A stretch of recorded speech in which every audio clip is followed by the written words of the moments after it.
So this is where the magic happens, where I get a solid 7 hours of sleep.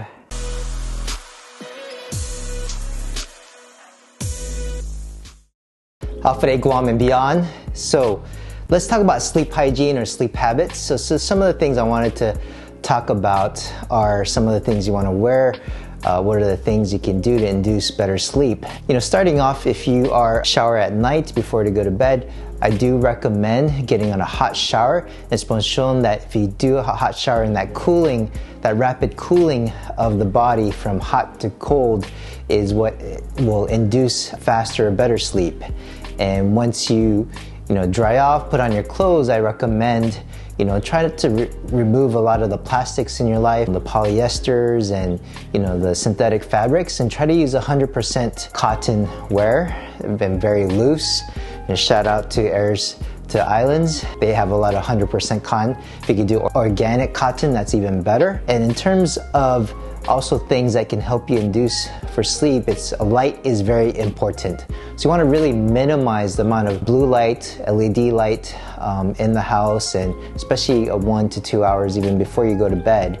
So some of the things you can install that's easy to install is in the bedroom I have red light. That helps you kind of get into the mood and decrease the amount of blue light into your eyes. But some of the things, the hacks that I recommend, sometimes, it's always better to not have your phone or any screen time right before you go to bed. But, we are, as parents, can be busy, and that's the only time you have to watch your Netflix or go on your social media to scroll. So some of the things you can use is blue light blocking glasses. I have a really cheap one. They can range from $20 to $100-something. I have a cheap Uvex. These are almost like the construction type glasses. They're orange tinged, but these are like $20 you can get on Amazon. So if you're very sensitive to light, try to have dark curtains that block out all the light from outside. But you could use your traditional eye masks. But I have a little bit fancier one. This is by Manta Sleep, so they got kind of the eye cups in them, so they're a little more comfortable, and they block out a lot of good light. And these generally don't fall off. The typical ones that you get at the airline or at the hotel, they just at the middle of the night they come off, but these stay on pretty good. Also, another kind of eye mask you might want to consider the silk ones, because they tend to decrease any risk of maybe wrinkle formation when you have things on your face all the time. Other tools I use, if I want to track my sleep, how well I'm doing, it gives me a sleep score as well as measures my HRV, how rested I am. I use the Aura ring. So if you're interested in the Aura ring, I talk about it in my other videos. One of the most important things, I just got this in because my other one broke, but I have a chili pad. One thing I didn't know about is when you buy a Tempur-Pedic nice expensive mattress, it absorbs and retains a lot of heat. So I was getting up so many times because my back would be all sweaty and hot, and that would disrupt my sleep. So I got this chili pad. So it's basically a mattress pad that circulates water, and you can set the temperature to whatever you want, and it keeps the mattress cool, so you're constantly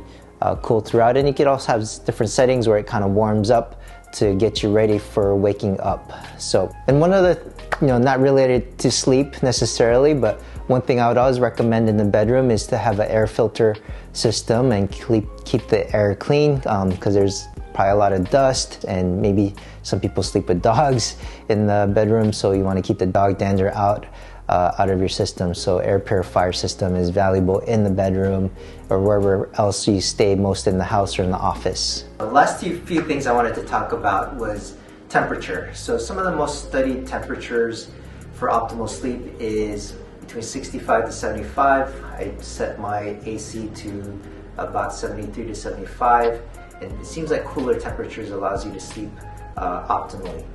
Other things to mention is timing. So it's very important to try to have your timing where you sleep at the same time and you wake up at the same time. Okay. People have different chronotypes, and if you're like a night owl, you might have to sleep a little bit later, like in the midnight time. But whatever you decide, try to have a consistent sleep schedule. So try not to even sleep in on the weekends and sleep in 3 hours, because that's going to disrupt your circadian rhythm. And for some people, you know, you might need to use sleep aids or some other ways to help you induce sleep besides the things I just talked about. And some of the more natural ways you could use to induce sleep is maybe using essential oils like lavender. And doTERRA is a great brand if you wanted to use a high quality essential oil. Personally, sometimes, you know, I have an important meeting, or I've really had a poor night of sleep the night before, the 2 nights before, so I might supplement with something from Designs for Health called Dream. So it has melatonin and 5-HTP, and that works beautiful for me. For some people, we talked about this in other videos, but CBN could be an option that could be a little bit stronger than this. But I highly recommend you to not use prescription sleep aids like Lunesta or Ambien, because those could be very habit forming and not really good in the long term. So try to use these natural supplements if you can, if you need to.